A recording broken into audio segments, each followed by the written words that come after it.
What is gender-based harassment mean to you? I think what it means to me is somebody being harassed by a guy and basically them calling a girl names, and that's unacceptable to me. Everybody's the same way and everybody's different and it doesn't matter. Hi, welcome to Eastdale's TV. My name is Kayla Kappa. Today we are here to talk about sexual harassment of men and women in schools and outside of schools. I first learned about this topic when I was in grade 8. A boy sexual harassed me and it was in the class. This topic is important to me because people will feel uncomfortable and ashamed, and we need to stop it. I would like to introduce Mr. Perry, the guidance counselor at Eastdale Collegiate Institute. Welcome to the show. Mr. Perry, what is sexual harassment? Hi, Kayla. Thanks for welcoming me. Sexual harassment is unwanted behavior. It's sometimes like bullying, but of a sexual nature from one person towards another. So it could be comments, it could be physical actions, it could be touching, it could be bothering someone, requesting sexual activity. It could be talking about sexual actions that are inappropriate all the time. The key part about it is the harassment, that it means that the other person really doesn't want to have that conversation or to talk about those things, but that it continues over time. What does gender-based harassment mean to you? Gender-based harassment means to me when someone is being harassed based on their gender. So based on the fact that they're female or male, would mean that they're being harassed. I don't think gender-based violence would refer to your identity, what you identify as gender, because I think that's a bit unfair. Is there a problem with sexual harassment at Eastdale?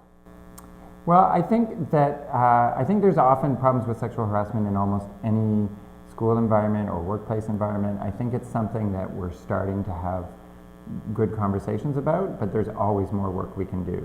So I do think that people sometimes get comments or are bothered by other people, and it might be of a sexual nature. I think sometimes people don't want to be near somebody or touched by somebody, and that happens. I think that we need to think a lot about the idea of consent and listen when people say, that makes me uncomfortable, or I don't want you to talk about that around me, or I don't want you close to me, or I don't want you to touch me. I think that when we're clear about those things, we can tend to avoid situations where we do have sexual harassment. Do you see any examples of gender-based harassment here at Eastdale? Occasionally I do. Walking down the halls, I hear people making fun of other people based on their gender, calling them names because of their gender, and just all around not a very pleasant environment, 100%. Yeah, I do. Like, people don't be treated the way they should be because they're different, and maybe they're, I don't know, like maybe they're bigger than other people or maybe thinner, and like they should be respected because like everyone's different, and we should always be like treated the way that anyone else would be treated. So yes, examples would include people calling girls names that specifically refer to their gender. So for instance, I don't know, you probably could, but it wouldn't make much sense in the meaning of the word, call like a guy a slut. You can usually just call a girl that, right? So slut, a bitch would be one that you could call a guy, but not always would call a girl, right? Because, wouldn't really make sense, really, right? Or at least it's more offensive to a guy. One of the things about harassment is that often it's based on people's gender. And sometimes it comes from stereotypes or from ideas of ways that we can speak to each other. It comes up in the kind of language we use.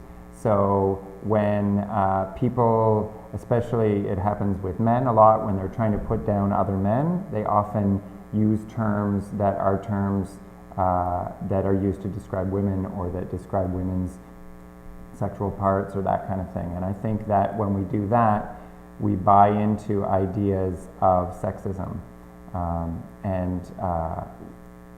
To come back to it, I think in any circumstance, in any group, we have to pay attention to and help people understand how their actions and their words or their attitudes might be seen as harassment by other people, and especially where it comes to sexual harassment. We need to make sure that anybody who feels like they're being harassed feels comfortable enough to speak to somebody about it, and know that they don't have to put up with it, that it shouldn't happen, and that they should be able to turn to people to help them make it stop. Can you think of a time that it happened to you? I think it would probably be in middle school when this guy was like, I don't know, he was like taller than everyone in the school, so it's just kind of weird. And like he would always act like he's big and like, yeah, like he could do anything, he could like talk to anyone, you know? And like sometimes it felt like intimidating because like he was like, you know, he always acted like he could do anything. And like sometimes he would be rude to me and say stuff to me, and I would say something back to him, and I don't know, it was just kind of weird. But you know, I just kind of got over it because like I had my friends and people to like help me, so yeah. And what did you do about it? I either like told one of my friends or a teacher or someone. What can we do to address sexual harassment? Well, I think we can do a lot of things. I think the first thing we can do is be aware of it and raise awareness about it and make sure people understand what it is, so that there's a common understanding. And that's something we can do, every single person can do as an individual, so they can take responsibility and learn about what sexual harassment is. And it's something we can do as a group. So in our school, for example, we can make sure that we know generally at school what is the definition of sexual harassment, what kinds of activities would be seen as harassment, so that everyone has a common understanding. And I think in terms of specific actions too, I mentioned before, we need to make sure that people know where they can report sexual harassment. Who can they tell about it and what can be done about it? And I think that one of the things we can do is also help people learn. Almost any workplace and schools have policies about sexual harassment. They have written down what the definitions are, what sexual harassment is, and then what can be done if that is being experienced. Why is harassment a problem? I think it's a problem everywhere in the world because it exists everywhere, and I've seen it here at Eastdale, and a lot of people have not even told a teacher, and I feel like you should just tell a teacher when you're mentally being harassed. I think harassment, definitely gender-based harassment, is a problem because it can lead to bigger things, much bigger things, like sexual violence, sexual harassment, and to, you know, eventually could lead to even rape, things like that. And it's also a really big factor in bullying as well. So our first step is around awareness. As individuals, we can listen very carefully when the things we say or the things we do might make someone uncomfortable. And sometimes it's not words that someone will use to show us that they're uncomfortable. Sometimes it's the way they behave. So sometimes they'll want to pull away. Sometimes they don't feel comfortable saying out loud that this is making me uncomfortable, but they'll try to avoid the situation. So part of our responsibility as individuals is to think about how people react and interact with us when we're talking to them. And if it seems like someone's uncomfortable, to maybe ask, have I done something or have I said something that makes you uncomfortable? So that we can have honest conversations about how we behave with each other.